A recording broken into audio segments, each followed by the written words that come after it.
Page number 171 पे formulas हैं, evaluation of definite integral using some standard results. इन फार्मूले को याद करना है, कुछ नहीं है इन क्वेश्चनों में, बस फार्मूला ही है और तुम्हें एनालाइज करना है कि कब n ऑड है कब n इवन है। तो देखो ये फार्मूले क्या है, अगर n ऑड है और किस किस में फॉर्मूला सेम रहेगा, साइन में और कॉस में। देखो साइन में और कॉस में कब रहेगा, साइन की पावर अगर ऑड है और कॉस की पावर अगर ऑड है तो ये फॉर्मूला सेम रहेगा दोनों में, n-1 n-3 up to positive factor n into n-2 up to positive factor.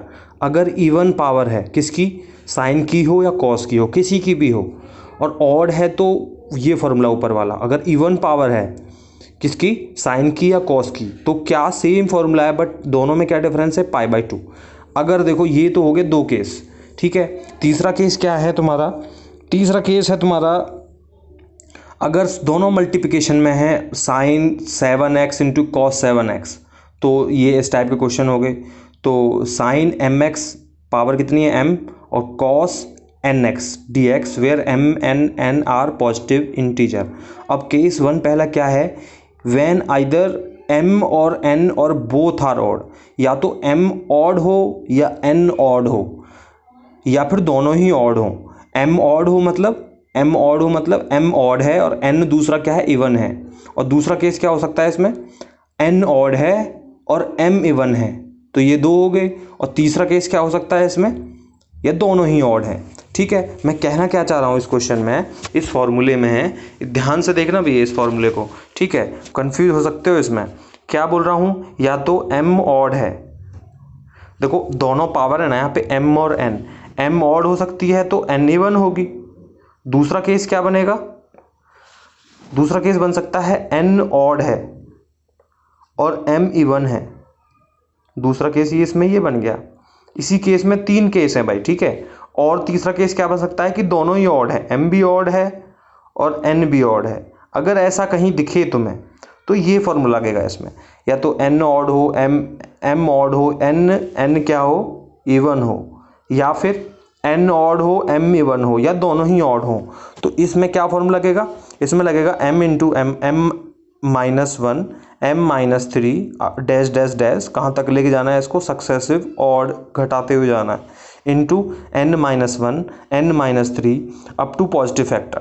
ऐसे ही क्या करना है, नीचे डिनोमिनेटर में लाना है m+n into m+n-2 up to positive factor. तो ये फॉर्मूला कब कब होगा, जब m और n या तो m ऑड हो या n ऑड हो या फिर दोनों ही ऑड हो, ठीक है।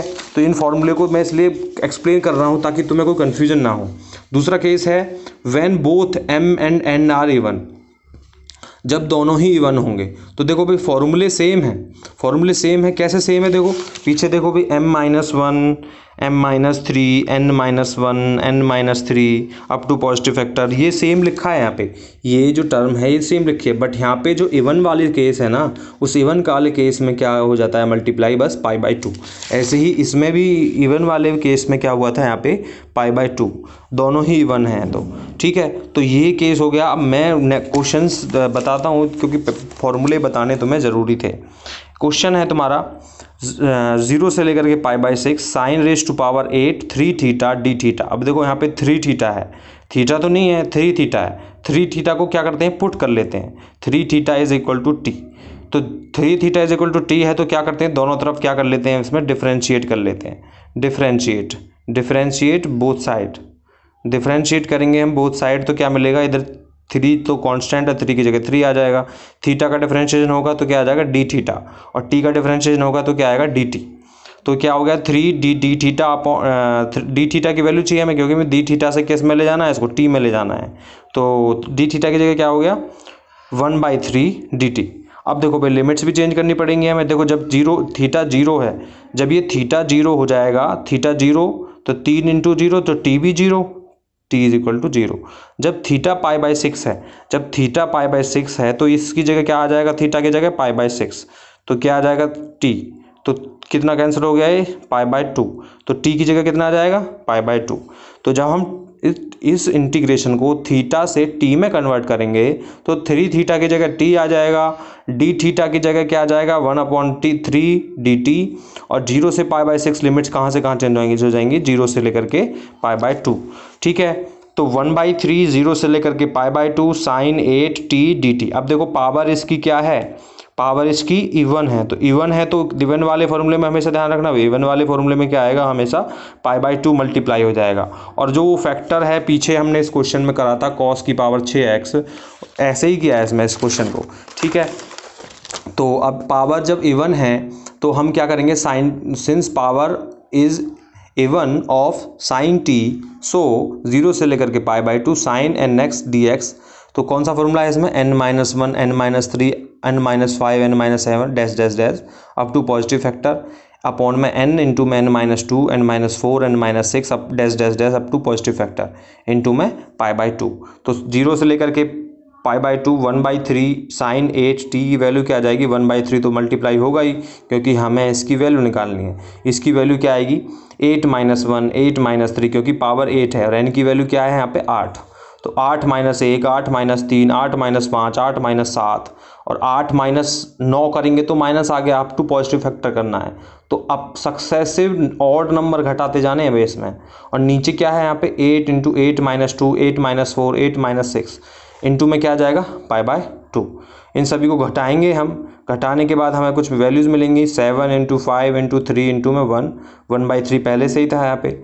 नीचे डिनोमिनेटर में वैल्यूज़ आएंगे घटाने के बाद, इंटू में क्या आएगा π/2। इन सब को सॉल्व करने के बाद जो हमें वैल्यू मिलेगी वो क्या आएगी 35 π/768। ठीक है, नेक्स्ट क्वेश्चन है तुम्हारा, नेक्स्ट मेथड है, नेक्स्ट मेथड दूसरे वाले केस के बेसिस पे 0 से लेकर के π/2 साइन की power 5x cos 3x dx। दोनों की पावर ऑड है, दोनों की पावर ऑड है तो मतलब क्या लगेगा, पहला वाला फॉर्मूला लगेगा केस 1, तो ये वाला फॉर्मूला लगेगा इसमें। ठीक है, केस 1 जब दोनों ऑड हैं। ठीक है, तो दोनों ऑड हैं तो इसमें कौन सा, since both powers are odd so use the result, कौन सा रिजल्ट हम इसमें कौन सा रिजल्ट पुट करेंगे, m-1 m-3 up to positive factor multiply में n-1 n-3 up to positive factor upon में क्या आ जाएगा m + n m+n-2 m+n-4 m+n-6 up to positive factor dash dash dash करके करते चले जाएंगे हम। यहाँ पे क्या है m की वैल्यू, यहाँ पे देखो m की वैल्यू 5 है, m की वैल्यू क्या है यहाँ पे 5, और n की वैल्यू क्या है यहाँ पे, n की वैल्यू 3 है, n की वैल्यू क्या है यहाँ पे 3। ठीक है, तो पुट करेंगे हम इसमें, m 5 है n 3 है, तो पुट करो बे 5 - 1 5 - 3 5 - 5, तो ये तो यहीं तक 3 तक हो जाएगी।